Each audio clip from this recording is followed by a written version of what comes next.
प्रिय छात्रों नमस्कार। इंडिया ऑनलाइन क्लास में एक बार फिर से आपका स्वागत है।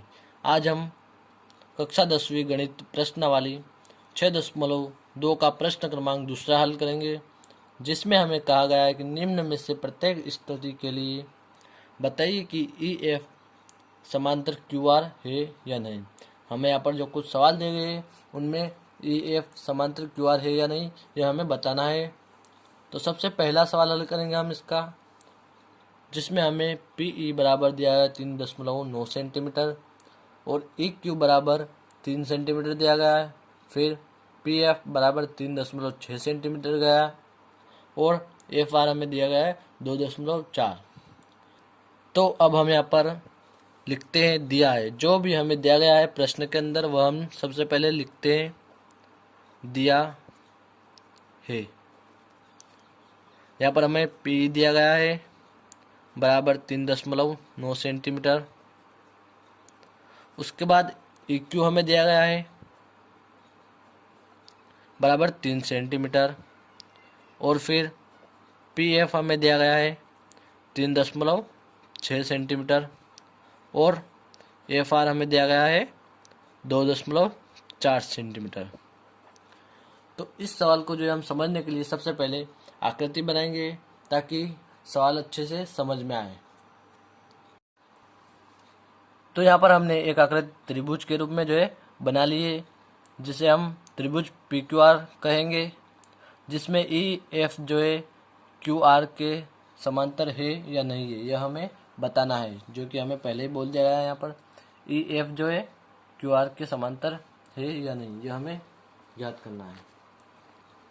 तो उसके लिए हमने सबसे पहले जो दिया गया हमने वो लिख लिया और इस प्रकार से हमने आकृति बना ली। तो हमें यहाँ पर पी ई दिया गया है यहाँ पर, यानी ये वाली यहाँ से यहाँ तक की भुजा 3.9 सेंटीमीटर। तो हम लिख देते हैं यहाँ पर 3.9 सेंटीमीटर। और फिर ई क्यू, ई और क्यू यहाँ से यहाँ तक की दूरी हमें 3 सेंटीमीटर दी गई है, 3 सेंटीमीटर लिख देते हैं हम यहाँ पर। और पी ई यानी यहाँ से पी एफ है यहाँ पर, और पी एफ हमें दिया गया है 3.6 सेंटीमीटर। तो यहाँ पर हम लिखे हैं 3.6 सेंटीमीटर। और एफ आर ये वाला हमें दिया गया है 2.4 सेंटीमीटर। तो हमें कुछ नहीं करना है, यहाँ पर सिंपल है। हमें यह ध्यान में रखना है कि हमें ज्ञात क्या करना है। हमें यहाँ पर ई एफ समांतर क्यू आर है या नहीं यह हमें बताना है। तो उसके लिए हम पी ई और उसके बट्टे में लिखे हैं ई क्यू। तो यहाँ पर लिखते हैं हम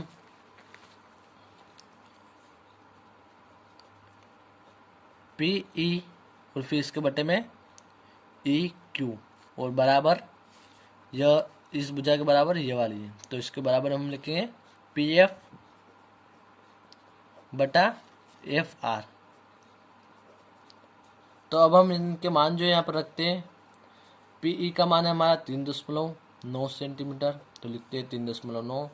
फिर ई क्यू है हमारा 3 सेंटीमीटर बराबर पी एफ 3.6 सेंटीमीटर और एफ आर हमारा है 2.4 सेंटीमीटर।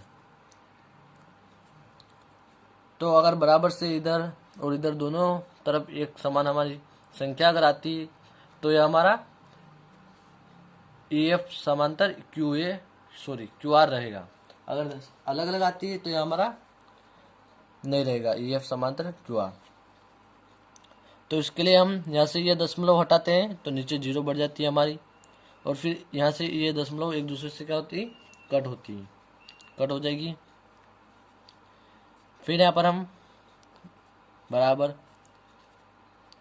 39/30 बराबर 36/24 करते हैं, यहाँ पर लिखते हैं। तो 3 से हम 39 को काटते हैं तो हमारा यहाँ पर रहेगा 3 एकम 3 और यहाँ पर पीछे 9, तो 3 तिया 9 और 3 एकम 3 और 0 की 0 लिखेंगे हम। फिर यहाँ से 3 से काटेंगे हम तो 3 एकम 3 और 3 दूना 6। फिर 24 को भी हम 3 से काटते हैं तो यहाँ पर हमारा आर क्या होता है 24 या 3 आटा होता है हमारा 24। तो यहाँ बचा हमारा 12/8। अब हम 13/10 को जो काट नहीं सकते, इसलिए हम इसको ऐसा का ऐसे लिखते हैं, बराबर 13/10। और फिर हम 12/8 जो इसको काट सकते हैं, तो 2 से एक बार फिर हम इसको काटेंगे। तो यहाँ पर हमारा 2 चंग होता है 12, फिर 2 चौक 8। फिर हम काट सकते हैं इसको 2 से, तो 2 तिया 6 और 2 दूना 4।